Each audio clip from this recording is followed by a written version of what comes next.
Hyte introduced something similar to the Corsair IQ ecosystem with its Nexus Link ecosystem. According to the brand, the Nexus Link ecosystem aims to deliver a simple, smart and scalable solution by utilizing a digital hardware interface that combines power, cooling, lighting and sensor data into a single cable. If the price is lower than of Corsair IQ relevant products, it will attract more users. Nexus Link devices connect as a sequential node network within the Nexus Link ecosystem. THICC Q60 and Nexus Portal NP50 operate as primary nodes, while THICC FP12 fans and LS10 and LS3 QHB light strips operate as secondary nodes.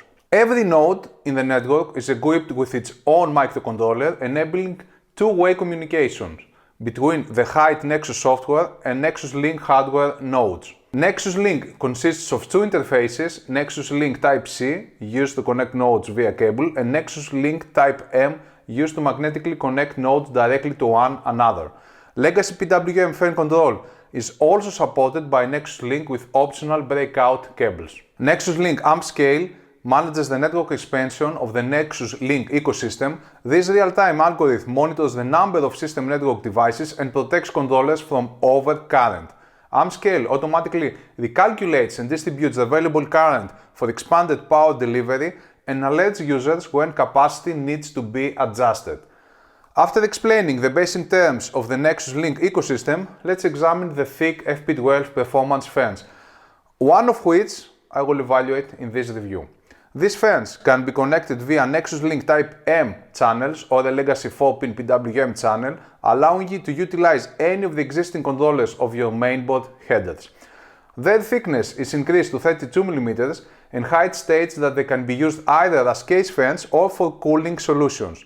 This means that they have both high airflow and static pressure. The FP12 fans contain a thermal and positioning sensor and come with a 0 RPM mode to minimize noise output when the thermal loads are low.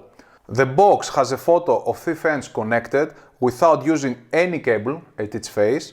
In the bottom right corner you will find the content description, 3 FP12 fans and a Nexus Portal module. Around the back you will find more information, including the technical specifications, what's inside the box and the system requirements.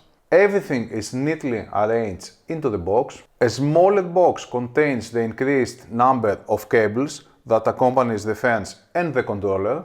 The Nexus Portal has a metallic cover which you will need to remove to connect the corresponding cables. This is not just a plain PWM and RGB controller, but a smart box utilizing an ARM processor to effectively control multiple devices. Besides RGB lighting and fan speed, the NP can also act as a temperature and noise logger. Through the compatible application, users can set the fan and lighting settings taking into account thermals and acoustics. The device can be installed into a 2.5-inch drive bay, ideally behind the mainboard, where all relative cables will be easily routed. The Nexus Portal NP50 operates as a primary node with a thin Nexus Link Type-C and one PWM channel to connect up to 18 devices on a single port and up to 54 devices across all 3 Type-C channels. This is a fully modular fan with no fixed cables attached to it.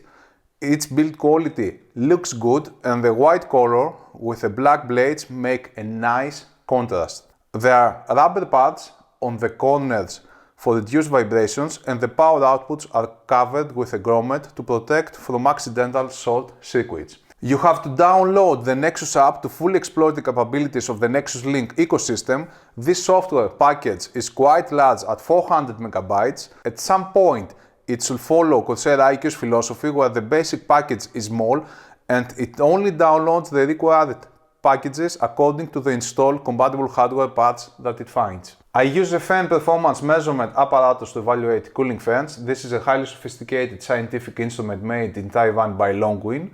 Besides the Longwin machine, I also use a hemianechoic chamber and a highly sophisticated and super expensive noise analyzer. Performance. Maximum static pressure is out of this world. The same goes for the power consumption though. The maximum airflow is also pretty high, achieving 2nd place. Output noise, full and 70% speed charge.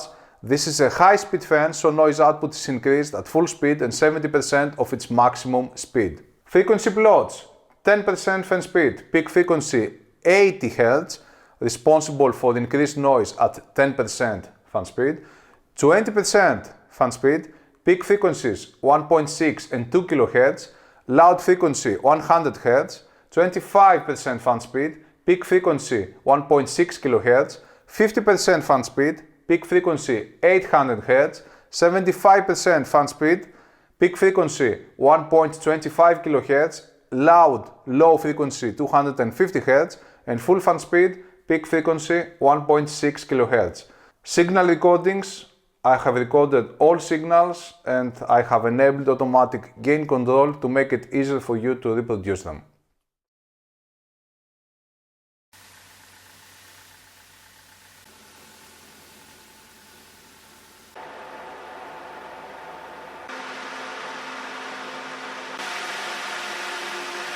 Normalized noise test, 20 dB noise output, low speed, high enough airflow, high enough static pressure, increased power consumption. 25 dB noise output, low speed, medium airflow, high enough static pressure, increased power consumption. 30 dB noise output, low speed, low to medium airflow, high enough static pressure, increased power consumption.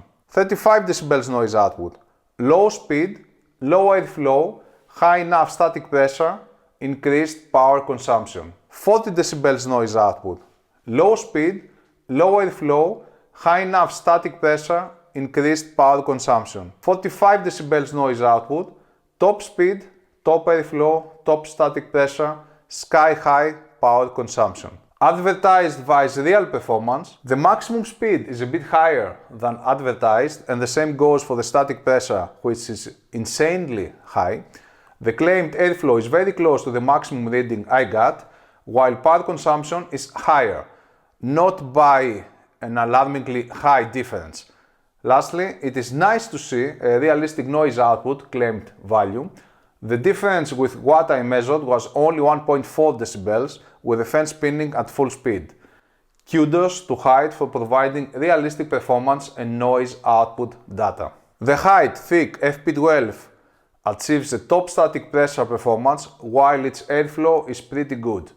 What left a very good impression on me was the fact that the claimed readings are close to the ones I measured. And I'm not referring to performance readings only, but also to noise output.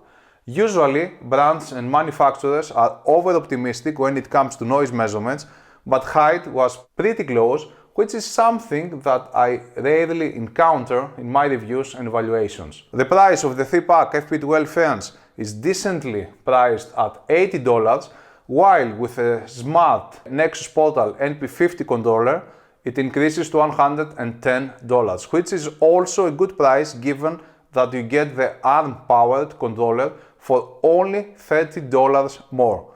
I cannot say that I liked a lot the compatible software. I found it to be more aesthetically focused rather than user experience centered. Still, it is not difficult to use it, but it can be further improved to allow you to perform the actions you want faster. A very strong asset of Hyte's new ecosystem is that its connectors are not restricted to the Type-C ones that the fans use, but you can also use the legacy 4-pin PWM headers through the corresponding adapters. You should keep in mind though the increased power consumption of these fans. Speaking of power, I didn't expect such a high power consumption, but the extra sensors of these fans require lots of juice, as it seems. I would like to see a more effective noise suppression design. In the normalized noise test, the FP12 stays behind in rotation speed. This is the price to pay for the increased static pressure. At 25 dB normalized noise output, low enough not to annoy most users but still providing high speeds to offer decent performance, the FP12 offers medium airflow and high enough static pressure.